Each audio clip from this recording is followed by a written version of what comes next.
Hello everyone, जय हिंद। Welcome to Jha sir academy for IAS. हम करने जा रहे हैं मेंस का प्रीवियस ईयर क्वेश्चन एनालिसिस और आज हम देखेंगे जनरल स्टडीज पेपर 4 एथिक्स का एक क्वेश्चन। मैं उम्मीद करती हूँ गाइस आप लोगों ने इस क्वेश्चन को अटेम्प्ट किया होगा और एक बहुत अच्छा आंसर फ्रेम भी किया होगा। सो गाइस आज के क्वेश्चन में हम पढ़ने वाले हैं बहुत ही अच्छा। हम देखेंगे एथिक्स क्या चीज़ है गाइस। एथिक्स बेसिकली हमारी लाइफ से ही कनेक्टेड है। ऐसा नहीं है कि हम एक स्पेसिफिक एग्ज़ाम के लिए ही पढ़ रहे हैं, बिकॉज एथिक्स एक ऐसी चीज़ है जो हमारी वैल्यूज़ या हमारे क्या चीज़ें हम में होनी चाहिए, हमारी लाइफ को ही एक तरीके से लीड करती है। क्या क्या चीज़ें एक पर्सन के अंदर एक लाइफ में होनी चाहिए हमारे अंदर, तो वो हमारी लाइफ के लिए ही अल्टीमेटली ज़रूरी है, जो हमें एक डायरेक्शन देती है। ठीक है, तो आज हम बहुत ही अच्छा टॉपिक के बारे में पढ़ने जा रहे हैं, जो एथिक्स की किस तरीके से मानव के वेलबींग के लिए काम करती है, सोसाइटी के वेलबींग के लिए काम करती है। बहुत ही अच्छा टॉपिक है गाइज। आपको इससे बेटर बहुत अच्छे पॉइंट्स मिलने वाले हैं, तो इन पॉइंट्स को अपने पास नोट करके ज़रूर रखिएगा। ठीक है, it will definitely help you a lot in the near future. So session को शुरू करने से पहले गाइज, जिन भी स्टूडेंट्स ने हमारा टेलीग्राम चैनल ज्वाइन नहीं किया है वो तुरंत डिस्क्रिप्शन बॉक्स में जाइए, वहाँ पे आपको लिंक प्रोवाइडेड होगा। उस लिंक के थ्रू आप हमारे टेलीग्राम चैनल को ज्वाइन कर सकते हैं और उसका बेनिफिट आपको ये होगा कि आपको हमारी सारी पीडीएफ्स का एक्सेस मिल जाएगा, जो आप लोगों के लिए अपलोड कर दी जाती हैं हमारे टेलीग्राम चैनल पर ही फ्री ऑफ कॉस्ट। जैसे कि करंट अफेयर्स की पीडीएफ्स हैं, या फिर ये जो हम मेंस का प्रीवियस ईयर क्वेश्चन एनालिसिस कर रहे हैं इसकी पीडीएफ्स है। और उसी के साथ साथ आप लोगों के लिए जो वीडियो लेक्चर्स अपलोड किए जाते हैं, आपको उनका भी डायरेक्ट लिंक यहाँ पे प्रोवाइड कर दिया जाता है। और गाइज, अगर आप सीरियसली अपने एग्ज़ाम्स की प्रिपरेशन कर रहे हैं तो मैं कहूँगी कि आपको करंट अफेयर्स के लिए तो बिल्कुल परेशान होने की ज़रूरत नहीं है। आपको अपना टाइम, मनी, एफर्ट्स कुछ लगाने की ज़रूरत नहीं है।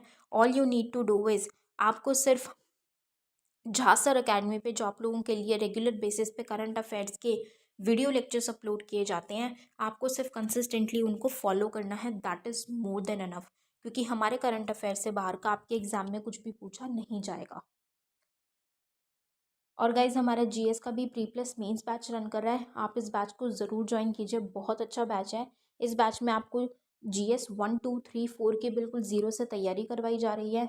झा सर आपको खुद मेंटोर कर रहे हैं इस बैच में, और अगर आप बैच की डिटेल्स को प्रॉपर तरीके से फॉलो करेंगे और झा सर के द्वारा दी गई गाइडलाइंस को फॉलो करेंगे तो आपका एग्ज़ाम निकलने से कोई नहीं रोक सकता गाइज। आपका सिलेक्शन पक्का है, तो ज़रूर ज़रूर ज्वाइन कीजिएगा इस बैच को। और हमारा मेंस का भी आंसर राइटिंग बैच रन कर रहा है, आप इस बैच को भी ज़रूर ज्वाइन कीजिए। इस बैच में आपको 500 प्लस क्वेश्चंस की प्रैक्टिस कराई जा रही है। हमारी एक्सपर्ट फैकल्टी हैं, वो आपके आंसर कॉपीज़ को चेक करते हैं, मिस्टेक्स बताते हैं और इम्प्रूव करने में हेल्प करते हैं। और उसी के साथ साथ आपको हर एक क्वेश्चन के रिगार्डिंग एक सैम्पल आंसर भी दिया जाता है और वीडियो सोल्यूशन भी प्रोवाइड किया जाता है with proper explanation. So guys, अगर आप सीरियसली सिविल सर्विसेज एग्जामिनेशन की प्रिपरेशन कर रहे हैं तो आप इन बैचेस को ज़रूर ज्वाइन कीजिएगा। ज्वाइन करने के लिए आप नीचे दिए गए नंबर 9713282838 पे व्हाट्सएप के थ्रू आप कोर्सेज की डिटेल्स ले सकते हैं और कोर्सेज को ज्वाइन कर सकते हैं। तो चलिए गाइज, अपना आज का सेशन स्टार्ट करते हैं।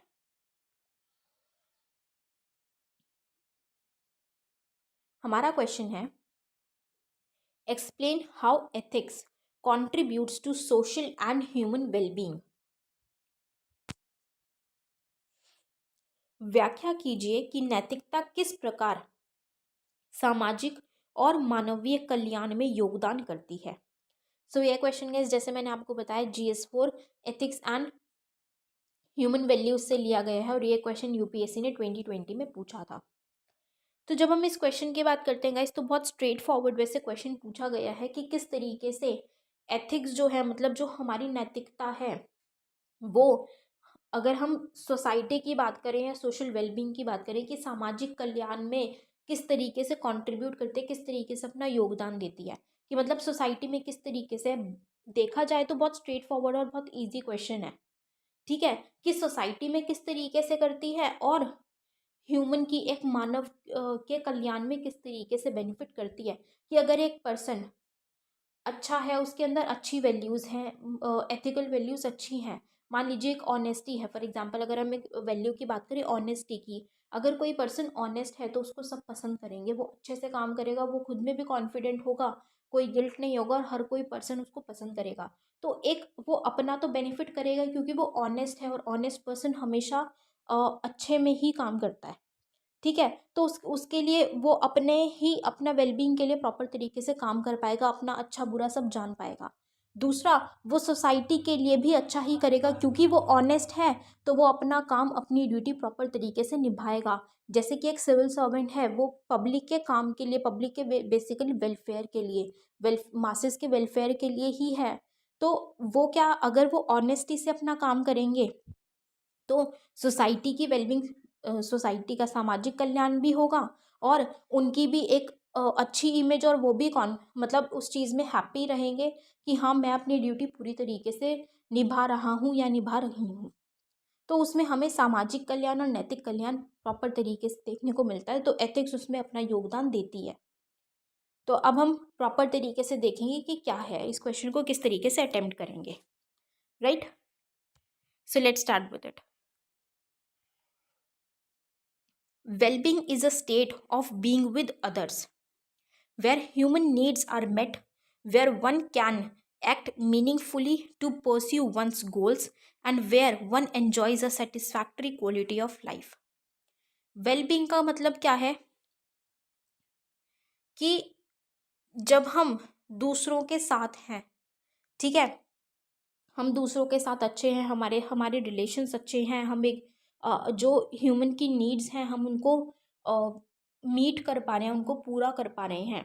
ठीक है, हम अपने गोल्स को प्रॉपर तरीके से उस पर काम कर रहे हैं। क्या है कि अगर जैसे कि अब आपका गोल क्या है कि you have to be a bureaucrat, आपको उस लेवल पे जाना है, आपको अपना गोल सेट है, तो अगर आप उस पर ऑनेस्टली वर्क करेंगे, ऑनेस्टली आप उस पर काम करेंगे प्रॉपर तरीके से, तो वो फुलफिल ज़रूर होगा। तो आपको अपने गोल्स पे रीच करने में हेल्प करता है। वो क्या है, वेलबींग की स्टेट है कि आपका कल्याण हो रहा है, आपने जो चाहा, आप जो डिज़ायर करते थे, जो पोजीशन जो पोस्ट वो आपको मिली क्योंकि आपने ऑनेस्टी के साथ उसके लिए काम किया है। ठीक है, तो आप क्या करते हैं फिर, अपनी सेटिस्फैक्ट्री क्वालिटी ऑफ लाइफ, जैसी आप चाहते थे आप वैसी ही लाइफ एंजॉय करते हैं। That is the state of wellbeing, कि मतलब आपका कल्याण हुआ। ठीक है, but as human beings live their lives, they acquire a wealth of information about their world.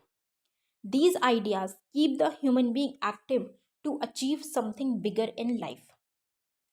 अब क्या चीज़ है, ऐसा नहीं है कि बिल्कुल स्टार्टिंग से ही मतलब होता भी है बट बहुत रेयर होता है कि बिल्कुल स्टार्टिंग से ही किसी ने अपना गोल सेट किया हुआ है और उसी को जाके वो पूरी अपना बिल्कुल बचपन से लेके एंड तक उसी गोल को अचीव करने पे काम करते हैं और उसको अचीव करते हैं। होता क्या है कि जैसे जैसे एक ह्यूमन बींग अपनी लाइफ जीता है, ठीक है, तो जैसे जैसे वो बड़ा होता है, जीता है, तो उनको बहुत सारी चीज़ों के बारे में पता चलता है, उनको एक्सपोजर मिलता है। वो एक्सपोजर मिलने से क्या है कि वर्ल्ड में, दुनिया में क्या हो रहा है, क्या चीज़ इंपॉर्टेंट है, क्या चीज़ कैसी है, सबके बारे में इंफॉर्मेशन पता चलती है। ठीक है, तो जब वो इंफॉर्मेशन पता चलती है तो उससे ह्यूमन बींग और ज़्यादा एक्टिव होता है। जैसे अगर मान लो फॉर एग्जाम्पल, अब एक ये बहुत छोटी सी चीज़ है, क्या होता है कि अगर मान लीजिए एक बच्चा है, उनकी अगर मदर टीचर है फॉर एग्जाम्पल, ठीक है, या कोई पेरेंट टीचर है, तो वो डिज़ायर करते हैं कि हाँ मुझे भी बड़े होकर ना टीचर बनना है। वो एक नॉर्मल सी चीज़ है, लेकिन जैसे जैसे जैसे जैसे बड़े होते हैं, ज़रूरी नहीं है, ऐसा ज़रूरी नहीं है बिल्कुल भी कि फिर वो जाके यही डिज़ायर करेंगे कि मुझे तो टीचर ही बनना है। क्योंकि जैसे जैसे वो बड़े होते हैं बहुत सारा उनको एक्सपोजर मिलता है, बहुत चीज़ों के बारे में उनको नॉलेज मिलती है। तो उससे क्या है, फिर वो उनके डिज़ायर कई बार क्या चीज़ हो जाती है कि नहीं हमें तो और बड़ा चाहिए, टीचर नहीं, अब मुझे और बड़ी पोस्ट पे जाना है, मुझे प्रिंसिपल बनना है या मुझे एक ब्यूरोक्रेट बनना है। ठीक है, तो मुझे उस पोस्ट पे जाना है, तो वो अच्छा ज़्यादा अचीव करने की डिज़ायर करते हैं कि मुझे तो ये चीज़ चाहिए। ठीक है, but in the race of scientific and technological advances, economic realities and global communication pattern, life has turned to be materialistic and places us apart from the true meaning of life and happiness.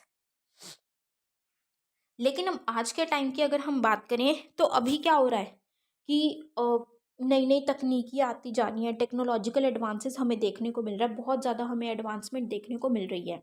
ठीक है, नई नई चीज़ों के बारे में economic realities अलग अलग आ रही हैं, कम्युनिकेशन पैटर्न इंक्रीज होता जा रहा है। क्या चीज़ है, हमने क्या देखी कि वर्ल्ड के बारे में जैसे जैसे नई नई इन्फॉर्मेशन पता चलती है, नई नई चीज़ों के बारे में हमें नॉलेज मिलती है, तो उस हिसाब से ही हमारा वो माइंडसेट चेंज होने लगता है कि नहीं नहीं, मुझे तो यहाँ पे जाना है, मुझे ये चीज़ करनी है, मेरा ये एम है, मुझे यहाँ पे फोकस करना है, मुझे इस चीज़ को अचीव करना है। अब क्या चीज़ है कि वो कम्युनिकेशन पैटर्न चेंज होता जा रहा है टेक्नोलॉजी की वजह से। सब कुछ all over the world connected है, कम्युनिकेशन पैटर्न चेंज हो रहा है। ठीक है, लाइफ चेंज हो रही है, लाइफ को जीने का तरीका चेंज हो रहा है। तो अब क्या चीज़ हो रही है, हम कहाँ पे जा रहे हैं, हम जो एक ट्रू मीनिंग है ना लाइफ का, कि हमें खुश रहना है, हमें किस तरीके से जीना है, वो ट्रू मीनिंग खत्म होता जा रहा है। अब क्या चीज़ हो रही है, वो कहते हैं ना इमिटेशन, कि हम देख रहे हैं अच्छा उसको ऐसे है, वो ऐसे कर रहा है, चल मैं भी ऐसे ही करती हूँ। वो चीज़ें अब ज़्यादा आती जा रही है कि अपनी ही लाइफ में और कहीं पे सेटिस्फैक्शन ही नहीं है। दूसरे मतलब ये चीज़ें नहीं है कि अब मेरे को ये चीज़ अचीव करनी थी, अगर मैंने ये गोल रखा है, मुझे ये चीज़ अचीव करनी है, मैंने ये चीज़ अचीव कर ली तो आई एम हैप्पी, बस मैं खुश हूँ, आई एम हैप्पी। नहीं, वो चीज़ नहीं है। अगर दूसरे पर्सन ने, हम दूसरे पर्सन से कनेक्टेड हैं, उसको देख रहे हैं अच्छा उसने ये अचीव कर लिया, हम फिर उस दौड़ में लग जाते हैं कि नहीं नहीं नहीं, अरे ये कैसे, अरे ये कैसे। तो क्या चीज़ है, हम वो लाइफ की वो हैप्पीनेस से दूर जाते जा रहे हैं। वो ट्रू मीनिंग जो है कि हम अपने में ही नहीं है, अब हम इस तरीके से कनेक्टेड है कि हम दूसरों के हिसाब से भी चलना सीख गए हैं। The concept of well being attach to being satisfied changes to being materialistic. कि अब क्या हो गया है कि ये जो कॉन्सेप्ट ऑफ वेलबींग का था कि हम सेटिस्फाइड है, हमने क्या बात की थी कि हमारा जो गोल है, हमने गोल सेट किया, हमने उस पर प्रॉपर तरीके से ऑनेस्टी से उस पर वर्क किया, उस पर काम किया, मेहनत करी, हमने वो गोल अचीव किया, अब हम सेटिस्फैक्टरीली, हम बिल्कुल संतुष्ट होके अपनी वो लाइफ जी रहे हैं, एंजॉय कर रहे हैं। लेकिन अब क्या हो रहा है, अब हम उसको संतुष्ट तरीके से जीते नहीं है, हम वहाँ पे दूसरे को देखते हैं, अच्छा इसको ये है, अच्छा ये खुश है, इसको ये चीज़ मिली है, हम उन पे ज़्यादा फोकस करते हैं बजाय कि अपनी ही अ, अपने ऊपर, अपनी लाइफ पे फोकस करने से, अपनी ही खुशियों में खुश रहने से। तो क्या चीज़ हो गया, अभी जो कॉन्सेप्ट ऑफ वेलबींग है जो किससे अटैच था कि हम सेटिस्फाइड हैं, वो अब चेंज हो गया है, क्योंकि सेटिस्फैक्शन तो मिलती ही नहीं है, क्योंकि हम दूसरों से कंपेयर करने लग जाते हैं। ठीक है, तो अब वो कॉन्सेप्ट चेंज हो चुका है। At this point of dilemma, ethics teaches to differentiate between the concepts of good and bad in our moral life in community.